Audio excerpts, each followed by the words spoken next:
Hi hello नमस्कार श्रोते हो, माझे नाव अनुष्का विष्णू बरकडे. श्री नारायणराव आचार्य विद्यानिकेतन या शाळेची मी विद्यार्थिनी. आज मी तुमच्यासमोर एक खरीखुरी बोधकथा घेऊन आले.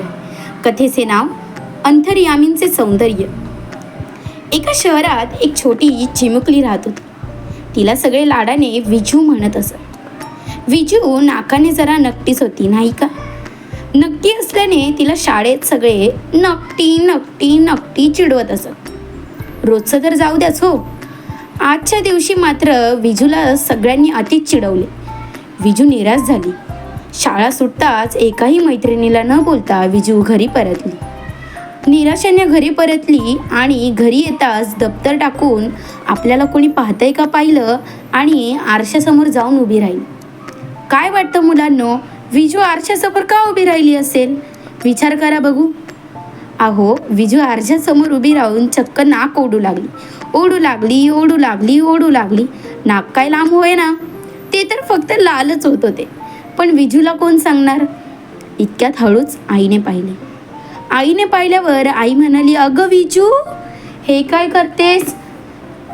तितक्यातच विजू म्हणाली, अगं आई बघ ना, शाळेमध्ये सगळे मला नुसती नकटी नकटी नकटी म्हणत असतात, म्हणून नाक ओढण्याचा प्रयत्न करते बघ, पण नाक काय लांब व्हाय ना. आई हसली आणि म्हणाली, अगं वेडाबाई, नाक ओढल्याने ते काय लांब होणार आहे का? ते तर फक्त लालच होईल. हे बघ विजू, त्यांचं जाऊ दे. तुझ्याकडे जे नाही आहे त्याचा विचार करू नकोस. तुझ्याकडे जे आहे त्याचा विचार कर आणि जीवनात काहीतरी कर्तृत्ववान व्यक्ती बनून दाखव बघ. अगं, आपल्याकडे जे नसतं त्याचा विचार करायचा नसतो. तू छान निबंध लिहितेस की नाही? तुझे निबंध 8वीच्या तुकड्यांमध्ये वाचली जातात. मग तू छान निबंध लिहितेस, छान कविता लिहितेस. तू पहिलीच कविता केलेली ती मला ऐकून दाखव बरं. विजू आपल्या चिमुकल्या आवाजाने म्हणाली, एक होती मेंढी, तिला वाजली थंडी. एक होती मेंढी, तिला वाजली थंडी. तिने घातली बंडी आणि म्हणाली, आज बाई शाळेला दांडी. आई हसली आणि म्हणाली, हे बघ, इतकी सुंदर कविता लिहितेस आणि तुझ्याकडे जे नाही आहे त्याचा विचार का करतेस? तुझ्याकडे जे आहे त्याच्याने तू छान लेखिका, कवयित्री होऊ शकतेस. हेच लक्षात ठेव.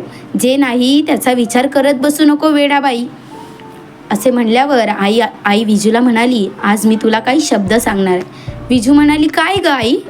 आई इतक्यातच म्हणाली, हे बघ विजू, सौंदर्याचा मार्ग हृदयापासून सुरू होतो. सौंदर्याचा मार्ग हृदयापासून सुरू होतो आणि कर्तृत्वापाशी थबकतो. आणि हेच शब्द लक्षात ठेवून आज ती चिमुकली म्हणजेच 175 पुस्तकांची लेखिका तसेच 100 पुरस्कारांची मानकरी डॉक्टर विजया वाट ठरल्या.